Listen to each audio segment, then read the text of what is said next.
আসসালামু আলাইকুম শিক্ষার্থীবৃন্দ। বাংলা দ্বিতীয় পত্র বাংলা বানানের নিয়ম শতভাগ কমনের জন্য আমরা এই ক্লাসটির আয়োজন করেছি, যে পরীক্ষার সামনে রেখে খুবই ছোট পরিসরে আয়োজন এবং বিগত বছরের প্রশ্নগুলো থেকে আমরা বিশ্লেষণ করে দেখেছি যে এখানে যে অল্প পরিসরে যে বানানের নিয়মগুলো দেওয়া হয়েছে অতীতে এখান থেকে কমন এসেছে, এবারও কিন্তু নিশ্চিত তোমরা ক্লাসটার প্রতি গুরুত্ব দিয়ে দেখো, নিশ্চিত এখান থেকে কমন পড়বে। যদি তুমি এসব ক্ষেত্রে কোনো ডাউট রাখার কোনো কারণ নেই যে এখান থেকে যদি না আসে, অতীতে এসেছে, তুমি যে কোনো পরীক্ষা যাচাই করে দেখতে পারো, যে কোনো পরীক্ষা, যে কোনো কলেজের পরীক্ষা এখান থেকে এই প্রশ্ন এসেছে।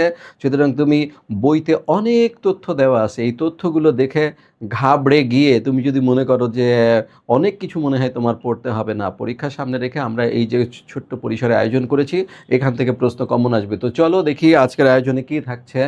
প্রথমেই হচ্ছে যে প্রশ্নটা বোর্ড পরীক্ষায় এখন পর্যন্ত সবচেয়ে বেশি বার এসেছে, যে পরীক্ষাটা যেটা বোর্ড পরীক্ষায় এসেছে কি, বাংলা একাডেমি প্রমিত বাংলা বানানের 5টি নিয়ম। তুমি দেখতে পারো, আমি তোমাকে বলতে পারি কোনো কোনো বোর্ডে এই একই ভাষায় একই প্রশ্ন পরপর 2 বছর 3 বছর করে এসেছে, ঠিক আছে? তাহলে বাংলা একাডেমি প্রমিত বাংলা বানানের নিয়ম, এই ভাষাটা থাকতে পারে। যদি এই ভাষাটা না থাকে তাহলে কি আসতে পারে, বাংলা একাডেমি প্রমিত বাংলা বানানের নিয়ম অনুসারে তৎসম শব্দের বানানের 5টি নিয়ম উদাহরণ সহ লেখো, ঠিক আছে? এই ভাষাটাও থাকতে পারে। তো দেখো, বাংলা একাডেমির বানানের নিয়মের মধ্যে অনেক বানানের নিয়ম আছে, তার মধ্যে তৎসম শব্দের বানানের নিয়ম আছে, অতৎসম শব্দের বানানের নিয়ম আছে, বিদেশাগত বা কৃতঋণ শব্দের বানানের নিয়ম আছে, নত্য বিধানের নিয়ম আছে, সত্য বিধানের নিয়ম আছে। তো সেই ক্ষেত্রে যদি এই ভাষাটা থাকে তাহলে তুমি বাংলা একাডেমির 5টা বানানের যে কোনো 5টা লিখলেই হবে। কিন্তু যদি তোমাকে এরকম স্পেসিফাই করে দেয় তৎসম শব্দের বানানের নিয়ম, তাহলে কিন্তু এই নিয়মগুলোর বাইরে তুমি যাবে না। আর একটা কি বলেছি, আধুনিক বাংলা বানানের 5টি নিয়ম লেখো। এই আধুনিক বাংলা বানান আর বাংলা একাডেমি প্রমিত বাংলা বানান, এই ভাষাটা আসলে একই, এই দুইটার মধ্যে কোনো পার্থক্য নেই। তোমার টোটাল বাংলা একাডেমির যে অনেকগুলো নিয়ম আছে তার মধ্যে যে কোনো 5টা লিখলে হবে।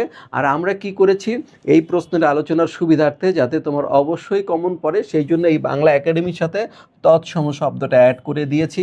তৎসম শব্দ কোনগুলো, যেগুলো সংস্কৃত ভাষা থেকে সরাসরি বাংলা ভাষায় কোনোরূপ বিকৃতি বা পরিবর্তন ছাড়া এসেছে, সেই সমস্ত শব্দ লিখতে আমরা বানানের কোন কোন নিয়ম ফলো করব, সেখান থেকে আমরা 5টা নিয়েছি। দেখো, যেসব তৎসম শব্দ মানে কি, সংস্কৃত থেকে আগত শব্দে হ্রস্ব ই দীর্ঘ ই, হ্রস্ব উ দীর্ঘ উ, মানে হ্রস্ব ই দীর্ঘ ই দুইটার মধ্যে দুইটাই সঠিক, হ্রস্ব উ দীর্ঘ উ এর মধ্যে দুইটার মধ্যে দুইটাই সঠিক, উভয় শুদ্ধ। কেবল, কেবল, অনলি, এই কেবল শব্দ কিন্তু মনে রাখতে হবে, কেবল সেসব শব্দে হ্রস্বই এবং তার কার চিহ্ন যুক্ত হবে। অর্থাৎ বলতে কি চায়, এমন অনেক শব্দ ডিকশনারিতে রয়েছে যে শব্দটাতে হ্রস্বইকার দিলেও ঠিক, দীর্ঘইকার দিলেও ঠিক হিসেবেই চলে এসছে এতদিন, এবং এই দুইটার অর্থও এক। যেমন ধরো, আমি যদি তোমাকে বলি কিংবদন্তি, এই তো, এবার ডিকশনারিতে কিংবদন্তি এই শব্দ ব্যবহারিক ডিকশনারিতে রয়েছে। এই দুইটা শব্দের বানানি অর্থই হচ্ছে ঐতিহ্য, এবং শব্দটা কি হয়েছে, সংস্কৃত ভাষা থেকে এসছে। এখন প্রশ্ন হচ্ছে, একই অর্থে একটা শব্দের দুইটা বানান কি করে হয়? সেই কারণে বলছে হ্রস্ব ই এবং দীর্ঘই, দেখো এই হ্রস্ব ই এবং দীর্ঘই উভয় শুদ্ধ দেখাচ্ছে, সেই শব্দে কি হবে, শুধু হ্রস্বই কার্যকর হবে। অর্থাৎ এখন থেকে এই বানানটা কি হবে, এটা ভুল, এটা আর থাকবে না, ঠিক আছে? অর্থাৎ হ্রস্বই যুক্ত বানানটা থাকবে। আবার যদি তুমি দেখো এই যুবতী, এটা এখানে হ্রস্বইকার দিয়ে লেখা, ব্যবহারিক ডিকশনারিতে দীর্ঘইকার দিয়ে লেখা, একই অর্থে ব্যবহৃত হয়েছে। তো সেই ক্ষেত্রে এখন শুধু এই হ্রস্বই যুক্তটা শুদ্ধ হবে, দীর্ঘই যুক্তটা হবে না। রচনাবলী বানানে এই লাস্টে হ্রস্বইকার দিয়েও আছে, দীর্ঘইকার দিয়েও আছে। এখন থেকে হ্রস্বইকারই শুধু শুদ্ধ হবে, দীর্ঘইকার আর শুদ্ধ হবে না। সিমিলার ব্যাপার, এই দুইটার মধ্যে দুইটা দিয়েই যদি শুদ্ধ হয়, যেমন এই উষা হ্রস্বকার দিয়েও শুদ্ধ দেখাচ্ছে, দীর্ঘ উকার দিয়েও ব্যবহারিক ডিকশনারিতে শুদ্ধ দেখাচ্ছে। সুতরাং এখন থেকে শুধু হ্রস্ব দিয়ে শুদ্ধ হবে, দীর্ঘ দিয়ে আর শুদ্ধ হবে না। তাহলে আমরা কি বুঝলাম? যেসব শব্দের বানানে হ্রস্বই এবং দীর্ঘই উভয় শুদ্ধ দেখায় সেখানে শুধু হ্রস্ব ই শুদ্ধ, যেসব শব্দের বানানে হ্রস্ব উ দীর্ঘ উ উভয় শুদ্ধ দেখায় সেখানে শুধু হ্রস্ব ও শুদ্ধ, দীর্ঘ উ আর শুদ্ধ হবে না। কোন শব্দের ক্ষেত্রে? কেবল সেসব শব্দের ক্ষেত্রে, সেসব তৎসম শব্দের ক্ষেত্রে। ঠিক আছে, ক্লিয়ার? 1 নাম্বার। 2 নাম্বার, রেফের পরে ব্যঞ্জন বর্ণে দিতে হবে না। আমি কয়েকজন রাইটারের নাম বলি: ঈশ্বরচন্দ্র বিদ্যাসাগর, বঙ্কিমচন্দ্র চট্টোপাধ্যায়, প্যারীচাঁদ মিত্র। এরা মনে করো সূর্য লিখতেন এভাবে, এই হচ্ছে সূর্য, অর্থাৎ এখানে রেফ দিয়েছি বলে এখানে জ 2 বার দিত। ঠিক আছে, ধরো ধর্ম লিখতো এভাবে, এই হচ্ছে ধর্ম, এখানে রেফ দিয়েছি বলে সংশ্লিষ্ট বর্ণ 2 বার ব্যবহার করত। এখন নিয়ম হচ্ছে এই রেফযুক্ত বর্ণ ডাবল হবে না, সিঙ্গেল হবে। ক্লিয়ার? তাহলে রেফের পরে আগের রাইটারগণ যে ব্যঞ্জন বর্ণ ডাবল ব্যবহার করতেন, সেই রেফের ব্যঞ্জন বর্ণ রেফের পরে আর ডাবল হবে না। তাহলে দুটো কি শিখলাম? যেসব শব্দের হ্রস্ব দীর্ঘ হ্রস্ব দীর্ঘ উভয় শুদ্ধ, কেবল সেসব শব্দে হ্রস্ব ই এবং হ্রস্ব হু অথবা তার কার চিহ্ন ব্যবহৃত হবে, আর রেফের পরে ব্যঞ্জন বর্ণ ডাবল হবে না। এরপর হচ্ছে সন্ধির ক্ষেত্রে ক খ গ ঘ পরে থাকলে পূর্ব পদের অন্তঃস্থিত, অন্তঃস্থিত মানে শেষে, ময় স্থানে অনুস্বার হবে। অর্থাৎ কীরকম আমি তোমাকে বলি, ধরো আমরা সন্ধি করি না, সন্ধিতে ক খ গ ঘ এইটা যদি প্লাস চিহ্নের পরে থাকে আর এইখানে যদি ম থাকে, তাহলে ম ইজ ইকুয়াল টু বাংলা বানানে অনুস্বার হবে। এটাই হচ্ছে এই নিয়মটার মোদ্দা কথা। অর্থাৎ এখানে যে ভয়ঙ্কর অনুস্বার দেখানো আছে, এইটাতে হচ্ছে ভয়ম প্লাস কর। তাহলে কি দাঁড়াচ্ছে? এই যে ক আছে, বলছে ক খ গ ঘ যদি পরে থাকে, কিসের পরে? এই প্লাস চিহ্নের পরে থাকে, তাহলে এই ময়ের জায়গায় অনুস্বার হবে, এই যে অনুস্বার। এরপর ধরো এইটা, এই হলো সম প্লাস গীত, তাহলে এই যে গ দিয়ে শুরু হয়েছে, এই যে গ, অতএব এই ম ইজ ইকুয়াল টু অনুস্বার হবে, এই যে অনুস্বার। ঠিক আছে, এই জন্য বলেছে সন্ধির ক্ষেত্রে ক খ গ ঘ পরে থাকলে পূর্ব পদের ময়ের জায়গায় অনুস্বার হবে। এবার বলছে শব্দান্তে বিসর্গ থাকবে না। যেমন এইখানে যে শব্দগুলো দেখছো, এই শব্দগুলোর শেষে আগে এরকম বিসর্গ ছিল, এই শব্দের শেষে এরকম বিসর্গ ছিল, এই প্রথমত শেষে এরকম বিসর্গ আছে, মূলত শেষে এরকম বিসর্গ আছে। এখন প্রশ্ন হচ্ছে, যদি কার্যতর পরে বিসর্গ দেই তাহলে কি উচ্চারণ কোনো পার্থক্য হচ্ছে? অর্থের কোনো পার্থক্য হচ্ছে? ক্রমশর পরে যদি বিসর্গ আমরা অনেক পুরাতন বইতে দেখতে পাচ্ছি, তাহলে কি অর্থের কোনো পার্থক্য হচ্ছে? উচ্চারণের কোনো পার্থক্য হচ্ছে? কোনোটার শেষে বিসর্গ দিলেই যেহেতু অর্থ এবং উচ্চারণে পার্থক্য হচ্ছে না, তাহলে এই বিসর্গগুলো নিষ্প্রয়োজন। এইটাই বলছে, শব্দের শেষে শব্দান্তে বা পদান্তে বিসর্গ কি করা হবে? বর্জন করা হবে। ক্লিয়ার? এরপর 5 নম্বরে কি আছে দেখো, সংস্কৃত ইন প্রত্যয়জাত শব্দের দীর্ঘইকারান্ত রূপ সমাসবদ্ধ হলে সংস্কৃত ব্যাকরণের নিয়ম অনুসারে রস্বই করে। বুঝিয়ে বলি, একটু কঠিন মনে হচ্ছে তাই তো? যেমন ধরো আমরা বললাম প্রাণী একটি শব্দ, এই প্রাণী শব্দটা দীর্ঘইকারান্ত শব্দ, কিন্তু এই প্রাণী শব্দটা দিয়ে যদি সমাস গঠন করি আমরা, যেমন মনে করো আমি যদি বলি প্রাণী বিষয়ক বিদ্যা, রাইট? এটা একটা ব্যাস বাক্য, তাহলে এর সমস্ত পদ হবে প্রাণী বিদ্যা। এখন লক্ষ্য করো, প্রাণী যখন সিঙ্গেল ছিল তখন কিন্তু দীর্ঘইকার ছিল, কিন্তু সমাসবদ্ধ হয়ে এই দীর্ঘইকার যখন মাঝখানে ঢুকেছে তখন কিন্তু হ্রস্বইকারে পরিণত হয়েছে। এটাই বলছে যে ইন প্রত্যয়জাত সমাসবদ্ধ ইন প্রত্যয়জাত শব্দ যখনই সমাসবদ্ধ হবে তখন এই দীর্ঘইকার হ্রস্বইকারে পরিণত হবে। ঠিক আছে, যেমন মনে করো গুণী বানানে দীর্ঘইকার, কিন্তু যদি এটা সমাসবদ্ধ করো তুমি, তাহলে এটা হবে গুণীজন, অর্থাৎ তখন এই দীর্ঘইকার হ্রস্বইকারে পরিণত হবে। এবার বলেছে এই নিয়মে বর্ণিত ব্যতিক্রম ছাড়া সংস্কৃত শব্দের সকল বানান অপরিবর্তিত। এই যে নিয়মগুলো বললাম এর বিপরীত, এর ব্যতিক্রম ছাড়া। এখন যদি তুমি বলো যে নদী বানানে আমি দীর্ঘইকার কেন দিব, আমি হ্রস্বইকার দিব, আপনি তো আগে অনেক শব্দ হ্রস্বইকার বানাইছেন। নারী বানানে আমি দীর্ঘইকার কেন দিব, আমি হ্রস্বইকার দিব। এটার জন্য সেফ গার্ড হচ্ছে এটা, যে এই যে উপরে নিয়মগুলো বললাম, এই নিয়মে বর্ণিত ব্যতিক্রম ছাড়া সংস্কৃত শব্দের সকল বানান অপরিবর্তিত থাকবে। তাহলে শিক্ষার্থীরা আমরা 5টা কি পেলাম? প্রথমটা পেয়েছি, যেসব শব্দের বানানে হ্রস্বই দীর্ঘই অথবা হ্রস্ব উ দীর্ঘ উ, দুটোই ঠিক। সেসব শব্দে কেবল হ্রস্ব সাউন্ড কার্যকর থাকবে, দীর্ঘ সাউন্ড কার্যকর থাকবে না, অর্থাৎ হ্রস্ব ইকার এবং হ্রস্ব উকার শুদ্ধ থাকবে, বাকি দুইটা বাতিল হবে। 2 নম্বর বলছে রেফ যদি থাকে তাহলে আগে বর্ণদ্বিত্বা অর্থাৎ একই বর্ণ দুইবার ব্যবহার করার বানানে লেখার যে নিয়ম ছিল সেই নিয়ম বাতিল, অর্থাৎ রেফের পরে ব্যঞ্জন বর্ণ দুইবার হবে না। 3 নম্বর বলেছে সন্ধির প্লাস চিহ্নের পরে যদি ক খ গ ঘ থাকে আর আগে যদি ম থাকে তাহলে ম বাংলা বানানে অনুস্বরে পরিণত হবে। এরপর বলছে সংস্কৃত শব্দে যদি ইন প্রত্যয়যুক্ত শব্দের শেষে দীর্ঘইকার থাকে, ওই দীর্ঘইকারযুক্ত শব্দটা যদি সমাসবদ্ধ হয়ে মাঝখানে ঢোকে তাহলে ওই মাঝখানে থাকা দীর্ঘইকার হ্রস্বইকারে পরিণত হবে। এবং শেষে বলেছে এই নিয়মে বর্ণিত ব্যতিক্রম ছাড়া সংস্কৃত শব্দের সকল বানান অপরিবর্তিত থাকবে। আপনি চাইলে নারীকে হ্রস্বইকার দিতে পারবেন না, নদীতে দিতে পারবেন না, ভূমিতে চাইলে দীর্ঘ জায়গায় হ্রস্ব দিতে পারবেন না, ধুলিতে চাইলে দীর্ঘ উর জায়গায় হ্রস্ব দিতে পারবেন না, কারণ এখানে একটাই ঠিক। যদি দুইটা ঠিক হইতো তাহলে আপনি হ্রস্বটা রাখতেন, কিন্তু যেখানে একটাই ঠিক, দীর্ঘ উ দিয়ে ঠিক অথবা দীর্ঘ ই দিয়ে ঠিক, সেই সমস্ত জায়গায় আপনি চাইলে কিন্তু হ্রস্ব ই অথবা হ্রস্ব উ ব্যবহার করতে পারবেন না। ক্লিয়ার? আশা করি প্রথমটা ক্লিয়ার, এটা ভালো করে পড়বা, এটা আসার সম্ভাবনা খুব বেশি। 2 নম্বর বলেছে বাংলা একাডেমি প্রমিত বাংলা বানান নিয়ম অনুসারে অতৎসম শব্দ, অর্থাৎ ওইটা ছিল তৎসম, এবার হচ্ছে অতৎসম শব্দ, অর্থাৎ এখানে কৃত ঋণ শব্দ, বাংলা ভাষার নিজস্ব শব্দ, এই সবগুলো বানানোর নিয়ম কেমন হবে। প্রথম বলেছে সকল অতৎসম শব্দে কেবল হ্রস্ব ই এবং হ্রস্ব উ বা এদের কার চিহ্ন ব্যবহৃত হবে। মানেটা কি? এই কথাটার মানে হচ্ছে এইটা ব্যবহার করবেন না, এইটার মানে হচ্ছে অতৎসম শব্দে এইটা ব্যবহার করবেন না, অথবা আপনি দীর্ঘইকার ব্যবহার করবেন না, দীর্ঘ উকার ব্যবহার করবেন না, অর্থাৎ অতৎসম শব্দ হলে এই 4টা ব্যবহার করা নিষিদ্ধ। সেই জন্য বলছে সকল অতৎসম শব্দে কেবল হ্রস্ব ই, হ্রস্ব উ এবং তার কারচিহ্ন যুক্ত হবে। যেমন এই ইমান যদি আপনি এইভাবে লেখেন, ইমান কিন্তু সংস্কৃত রীতির শব্দ না, তাহলে এটা কাটা যাবে, কারণ অসংস্কৃত শব্দে দীর্ঘইকার ব্যবহার করা যাবে না। যদি কেউ কাহিনী বানানটা এইভাবে লেখে তাহলে এটা কাটা যাবে, কারণ আপনি দীর্ঘই ব্যবহার করতে পারবেন না, কারণ অসংস্কৃত শব্দে দীর্ঘই ব্যবহার করা যাবে না। এটা কাহানি, হিন্দি কাহানি থেকে এসেছে, তাই তো? সেই কাহানি থেকে আসা শব্দ, ফার্সি কাহানি থেকে আসা শব্দ আপনি দীর্ঘইকার ব্যবহার করতে পারবেন না।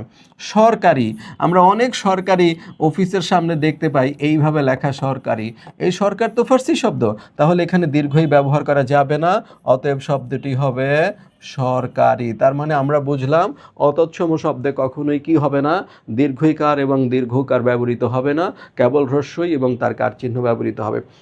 পদাশ্রিত নির্দেশক টিতে হ্রস্বইকার হবে। পদাশ্রিত নির্দেশক মানে আর্টিকেল, আর্টিকেল হিসেবে বাংলা ভাষায় যে টি ব্যবহৃত হয়, এই বইটি, লোকটি, ছেলেটি, এই টি কখনো এরকম টয় দীর্ঘইকার দিয়ে লেখা যাবে না, ঠিক আছে? তাহলে যদি আপনি বলেন যে পরিবেশ, এর সাথে যদি আপনি টি লাগান তাহলে এই টি হ্রস্বইকার দিয়ে লিখতে হবে, দীর্ঘইকার দিয়ে লেখা যাবে না যে কোনো শব্দের, ঠিক আছে? ছেলেটি, শিশুটি, বইটি, পশুটি, ঠিক আছে, রাস্তাটি, তাহলে এই টি আর্টিকেল, দ্য রোড, রাস্তাটি, এই দা হিসেবে ব্যবহৃত, ডেফিনিট আর্টিকেল হিসেবে ব্যবহৃত টি সবসময় কি হবে, হ্রস্বইকার দিয়ে লিখতে হবে। এবার বলেছে ঊর্ধ্বকমা যথাসম্ভব বর্জন করতে হবে। দেখো আমরা 9 10-এ একটা কবিতা পড়েছিলাম, আমি বাংলার আল পথ দিয়ে 1000 বছর চলি। এখন আমি লিখলাম আল, এখানে কমা দিয়ে লিখলাম আল। এখন আল মানে কি, জমির সীমানা রেখা। কেন আমি কমা দিলাম? কারণ এটা আইল থেকে এসেছে, এই হ্রস্বই বিলুপ্ত হয়েছে দেখে এখানে কমা, ঊর্ধ্বকমা দেওয়া হয়েছে। আমি যদি এটাকে এইভাবে লিখি আল, তো এই শব্দ, এই কমা দেওয়া শব্দ আর এই শব্দের মধ্যে কি কোনো উচ্চারণগত পার্থক্য আছে, কোনো অর্থগত পার্থক্য আছে? নেই। যদি না থাকে তাহলে ঊর্ধ্বকমা দিয়ে আমার লাভটা কি? তাহলে আমি ঊর্ধ্বকমা দেব কেন? আমি দুজন, এই দুজন, দুজন, আমি এখানে কমা দিয়ে লিখব না, আমি এইভাবে কমা ছাড়া এভাবে লিখব। হ এ, হো এ আমি এভাবে লিখব না, সেটা বলছে কেমনে লিখব, এইভাবে লিখব। চাল আমি এই চ আকার কমা ল অর্থাৎ চাউল থেকে রস্য বিলোপ হিসেবে আমি এই কমা দিব না, আমি সরাসরি এরকম চাল এইভাবে লিখব। সেটাই বলা হচ্ছে যে শব্দের ক্ষেত্রে ইলেক চিহ্ন হিসেবে ব্যবহৃত যে ঊর্ধ্বকমা, সেই ঊর্ধ্বকমা বিলুপ্ত করা হবে, কারণ ওই ঊর্ধ্বকমা দিলে উচ্চারণ যা থাকছে অর্থ যা থাকছে, ঊর্ধ্বকমা না দিলেও উচ্চারণ এবং অর্থ একই থাকছে। অতৎসম শব্দে খিদে খুদ খুদে খুর ক্ষেত খ্যাপা ইত্যাদি লেখা হবে। অর্থাৎ কি বলছে যে এই যে অতৎসম শব্দ, সেখানে আপনি কখনোই ক্ষীয় ব্যবহার করতে পারবেন না। সেই জন্য আপনি যদি লেখেন আমার খিদে লেগেছে, তাহলে এটা কাটা পড়বে, কারণ ক্ষুধা যখন ছিল তখন ক্ষীয় ছিল, যখন সেটাকে আপনি বিকৃত করেছেন তখন ক্ষীয় ক্ষয়ে পরিণত হবে। ঠিক আছে? যদি আপনি এই খ্যাপা এইভাবে লেখেন খ্যাপা, তাহলে এটা অবশ্যই ভুল হবে, কারণ খ্যাপা অতৎসম শব্দ। যদি আপনি বলেন ধান ক্ষেত, তাহলে এটা অবশ্যই ভুল হবে, কারণ ক্ষেত অতৎসম শব্দ। সেই জন্য বলছে অতৎসম শব্দে এরকম খ দিয়ে লিখতে হবে, খ দিয়ে লিখতে হবে, খ দিয়ে খ দিয়ে খ দিয়ে লিখতে হবে। এইসব শব্দে কখনোই ক্ষীয় ব্যবহার করা যাবে না। তার মানে আমরা বুঝলাম দীর্ঘ ইকার, দীর্ঘ উকার, ক্ষীয় এগুলো অতৎসম শব্দে ব্যবহৃত হবে না। অতৎসম শব্দের শেষে মূর্ধন্য ষ ব্যবহারের প্রয়োজন নেই, অর্থাৎ এই শব্দগুলোয় এখানে মূর্ধন্য ষ হবে না, ওকারের পর মূর্ধন্য ষ হওয়ার কথা কিন্তু হবে না, কারণ এই শব্দটা বিদেশি শব্দ। এই জিনিস, এই শব্দটা রস্যের পরে মূর্ধন্য ষ হওয়ার কথা হবে না, কারণ এটা মশলা স্টেশন ট বর্গের সাথে সবসময়, হ্যাঁ, আমরা যেমন ধরো আমি বললাম বৃষ্টি, তাহলে এখানে মূর্ধন্য ষ কেন দিয়েছি? ট বর্গের সাথে মূর্ধন্য ষ হয়, তো এখানেও তো ট বর্গের সাথে মূর্ধন্য ষ হওয়ার কথা, তাই না? কিন্তু এটা ইংরেজি শব্দ, তাই মূর্ধন্য ষ হবে না।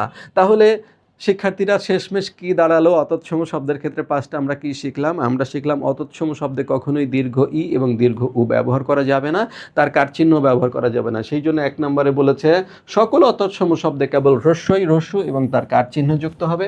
দুই নম্বরে বলেছে যদি আর্টিকেল হিসেবে বইটি, লোকটি, ছেলেটি, এই যে টি, হ্যাঁ, দা হিসেবে ব্যবহৃত, অর্থাৎ এই যে দা হিসেবে ব্যবহৃত, এটা সব সময় কি হবে? টয় হ্রস্বইকার হবে, কখনো দীর্ঘইকার করা যাবে না। ঊর্ধ্বকমা অর্থাৎ ইলেক হিসেবে ব্যবহৃত ঊর্ধ্বকমা বিলুপ্ত হবে। অতৎসম শব্দ খিদে খুদ, খুদে খুর, ক্ষেত খাপা, এই সমস্ত শব্দ খ দিয়ে লিখতে হবে, কখনোই ক্ষীয় ব্যবহার করা যাবে না। আর অতৎসম শব্দে কি হবে না? মূর্ধন্য ষ কখনোই ব্যবহার করা যাবে না, কারণ এটা শুধুই কোথায়? সংস্কৃত শব্দের ক্ষেত্রে ব্যবহৃত হয়। কথা ক্লিয়ার? তাহলে দুটো কিন্তু আমরা শিখে ফেললাম। আমরা খুবই কম সংখ্যক পড়ব, চারটা পড়লে কমন এসে যাবে, কিন্তু আমরা কিন্তু দুটো অলরেডি শিখে ফেলেছি। এবার আসো নত্যবিধানের 5টি নিয়ম উদাহরণ সহ আলোচনা করো। নত্যবিধান কি হবে? অর্থাৎ সংস্কৃত শব্দের বানানে মূর্ধন্য ন ব্যবহারের যে নিয়ম, তার নামই হচ্ছে নত্যবিধান। কিন্তু মনে রাখা দরকার, এই মূর্ধন্য ন কখনোই অতৎসম শব্দের ক্ষেত্রে ব্যবহৃত হবে না, শুধু কোন শব্দ? সংস্কৃত থেকে আগত অবলিক তৎসম শব্দের ক্ষেত্রে ব্যবহৃত হবে। অন্য কোনো শব্দে মূর্ধন্য ন ব্যবহার করার কোনো নিয়ম নাই। তো সংস্কৃত শব্দের ক্ষেত্রে বিশেষ কিছু কন্ডিশনের আলোকে এই মূর্ধন্য ন ব্যবহৃত হবে, সেটার নামই হচ্ছে নত্যবিধান। তাহলে ফার্স্ট কন্ডিশন কি? যদি রি, র অথবা মূর্ধন্য ষ এর পরে কখনো ন আসে, সেই নটা অবশ্যই মূর্ধন্য ন হবে। যেমন ধরো এখানে ঋণ, দেখো এই যে রি এর পরে ন, আর দন্ত ন মূর্ধন্য নর পার্থক্য কি? দন্ত ন এরকম মাত্রা থাকে, আর মূর্ধন্য নয় এইরকম পিছনে মাত্রা থাকে। তো এই দেখো এই যে এটার পিছনে মাত্রা রি এর পর, সেই কারণে এই দেখো রি এর পর, সেই কারণে মূর্ধন্য না। এই দেখো র এর পর, সেই কারণে মূর্ধন্য না। র এর পর, সেই কারণে মূর্ধন্য না। মূর্ধন্য ষ এর পরে মূর্ধন্য না। ঠিক আছে?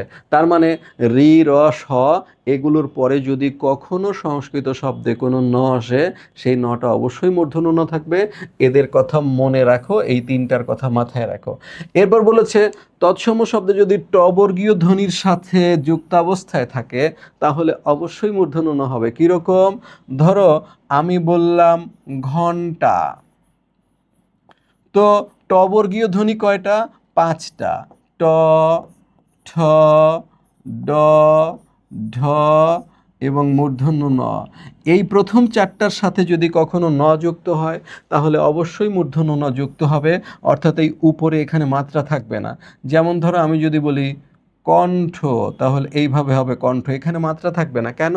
এইটা টবর্গীয় ধ্বনি, সুতরাং টবর্গীয় ধ্বনির সাথে সংস্কৃত শব্দে কখনোই দন্ত ন ব্যবহৃত হবে না, অলওয়েজ মূর্ধন্য ন ব্যবহৃত হবে। তাহলে দুটো শিখলাম কি, রি র স এই তিনটা ধ্বনির পরে সবসময় মূর্ধন্য ন বসবে, সংস্কৃত শব্দে কখনোই দন্ত ন বসবে না। আর একটা কি, সংস্কৃত শব্দে যদি ট বর্গের সাথে লাগানো থাকে, আগে লাগানো থাকে, তাহলে এই রকম, এই যে ট বর্গের সাথে মূর্ধন্য ন, এই যে ট বর্গের সাথে মূর্ধন্য ন, এই যে ট বর্গের সাথে মূর্ধন্য ন, ট বর্গ কয়টা? এই পাঁচটা। এই পাঁচটার সাথে যখনই কোনো ন জয়েন্ট হবে তাকে অবশ্যই মূর্ধন্য ন হতে হবে। 3 নম্বর বলেছে পর, পার, উত্তর, চান্দ্র, নার, রাম, এই শব্দগুলোর পরে যখনই আয়ন থাকবে এই আয়নের দন্ত ন চেঞ্জ হয়ে মূর্ধন্য ন হয়ে যাবে। যেমন ধরো এই যে পরায়ণ, এই পরের পরে আয়ন, এই যে মূর্ধন্য ণ হয়েছে, এই নারের পরে আয়ন, এই যে মূর্ধন্য ণ হয়েছে, এই রামের পরে আয়ন, মূর্ধন্য ণ হয়েছে। আয়নে এমনি কিন্তু দন্ত না, কিন্তু এই পর, পার, উত্তর, চান্দ্র, নার, রাম এগুলোর পরে যখনই আয়ন যুক্ত হবে সেই আয়নের শেষোক্ত যে দন্ত না, সেই দন্ত না মূর্ধন্য ণ হয়ে যাবে সংস্কৃত শব্দের ক্ষেত্রে। এবার বলছে অগ্র এবং গ্রাম শব্দের পরবর্তী নি, এই নি কিন্তু এমনি দন্ত না, এই নি কিন্তু এমনি দন্ত না, কিন্তু অগ্র এবং গ্রাম শব্দের পরে বসলেই সেই নিটা মূর্ধন্য নয় পরিণত হবে। যেমন ধরো এই অগ্রের পরে নি দন্ত না, কিন্তু এইখানে মূর্ধন্য ন হয়েছে, এই বানানটা ভুল হয়েছে, এটা হবে গ্রাম নি, অর্থাৎ এই গ্রামের পর যখনই নি এসছে তখনই সেটা কিন্তু মূর্ধন্য নয় পরিণত হয়েছে। বুঝতে পেরেছ? অগ্র এবং গ্রাম শব্দের পরে এই দন্ত নয় দীর্ঘইকার মূর্ধন্য নয় দীর্ঘইকারে পরিণত হবে, মনে রাখতে হবে। লাস্টেরটা কি, প্র, পরা, পূর্ব, অপর, এগুলোর পরে যখনই অন্য আসবে, শোনো, হয়ের সাথে যদি এইভাবে ন যুক্ত থাকে তাহলে এটা হচ্ছে হ প্লাস দন্ত ন, কিন্তু হয়ের সাথে যদি এই নিচে ন যুক্ত থাকে তাহলে এটা হচ্ছে হ প্লাস মূর্ধন্য ন। ঠিক আছে? তো এখন এই হ প্লাস দন্ত ন যদি এইগুলোর সাথে যুক্ত হয় তাহলে এই চিহ্ন এই চিহ্নে রূপান্তরিত হবে। এই দেখুন প্রাহ্ণ, এই দেখছো, এই যে প্রর পরে প্রাহ্ণ, এই যে অপরের পরে, এই অপরের পরে অপরাহ্ন, এই পূর্বের পরে পূর্বাহ্ন, দেখো এই সাইডের ন কিন্তু নিচে চলে গেছে, কারণ হলো এইগুলোর পরে বসার জন্য দন্ত ন মূর্ধন্য নয় পরিণত হয়েছে। কথা ক্লিয়ার? তাহলে প্রথম কি, রি র শয়ের পরে দন্ত ন আসলেই সে মূর্ধন্য ন হয়ে যাবে। ঠিক আছে? এরপরে আমরা কি শিখছি দেখো, এরপর শিখেছি যদি সংস্কৃত শব্দের ট বর্গের সাথে কোনো ন আসে তাহলে সে মূর্ধন্য ন হয়ে যাবে। এরপর প্র, পরা, পূর্ব, অপর, হ্যাঁ, এগুলোর পরে যদি অন্য থাকে তাহলে সেই অন্যর দন্ত ন মূর্ধন্য ন হবে। ঠিক আছে? এখানে একটা আছে পর, পার, উত্তর, চান্দ্র, নার, রাম, এগুলোর পরে যদি আয়ন থাকে তাহলে মূর্ধন্য ন হবে। আর একটা পেলাম অগ্র এবং গ্রাম শব্দের পরে যদি নি থাকে সেই নি এর দন্ত ন মূর্ধন্য ন হয়ে যাবে। কেন? সংস্কৃত শব্দে এই বিষয়গুলোর পরে সবসময় মূর্ধন্য ন আসবে। সংস্কৃত শব্দের এই বিশেষ কন্ডিশনে মূর্ধন্য ন আসার যে নিয়ম, এটার নামই নত্যবিধান। এই নত্যবিধান কিন্তু তোমার জন্য ইম্পর্ট্যান্ট। তাহলে প্রথম প্রশ্নটা আর এই প্রশ্নটা কিন্তু এবার পরীক্ষার জন্য বেশি গুরুত্বপূর্ণ। এবার হচ্ছে সত্যবিধান। সত্যবিধান মানে কি, সংস্কৃত শব্দের বানানে দন্ত স এর পরিবর্তে মূর্ধন্য স কোথায় কোথায় বসবে, এইটা বাদ হয়ে এইটা বসবে কোথায় কোথায়। প্রথম হচ্ছে রি আর পরে, রি এর পরে সব সময় মূর্ধন্য স হবে। ঠিক আছে? রি এর পরে মূর্ধন্য স হবে। যেমন এই রি থাকার কারণে এখানে মূর্ধন্য স হয়েছে, এই রি থাকার কারণে এখানে মূর্ধন্য স হয়েছে, এই রিকার থাকার কারণে এখানে মূর্ধন্য স হয়েছে। এইসব জায়গায় কখনোই দন্ত স ব্যবহার করা শুদ্ধ হবে না, কারণ রি এর পরে সবসময় সংস্কৃত শব্দে মূর্ধন্য স আসবে। ঠিক আছে? দ্বিতীয় বলছে র এর পরে সবসময় মূর্ধন্য স হবে। যেমন দেখো এই র তাই মূর্ধন্য স, এই র তাই মূর্ধন্য স, এই র তাই মূর্ধন্য স, অর্থাৎ র এর পরে কখনোই দন্ত স হবে না, রি এর পরে কখনোই দন্ত স হবে না, এগুলো কি হয়ে যাবে? অবশ্যই অবশ্যই মূর্ধন্য স পরিণত হবে। এরপর বলছে ইকারান্ত এবং উকারান্ত উপসর্গের পর কতকগুলো ধাতুতে, বেশ কিছু ধাতুতে কি হয়? মূর্ধন্য স। কেমন? ধরো আমি তোমাকে বললাম একটি শব্দ সুপ্ত, এই বানানটি কিন্তু ঠিক আছে, দন্ত স হ্রস্বকার প সংযুক্ত ত, সুপ্ত, কিন্তু যদি আমি এটার আগে একটি সু লাগিয়ে দেই, তাহলে এটি কিন্তু উপসর্গ এবং লাস্টে হ্রস্ব রয়েছে, সুতরাং এটি কি একটি উকারান্ত উপসর্গ। এই যে উ শেষে, এই জন্য এটার নাম উকারান্ত।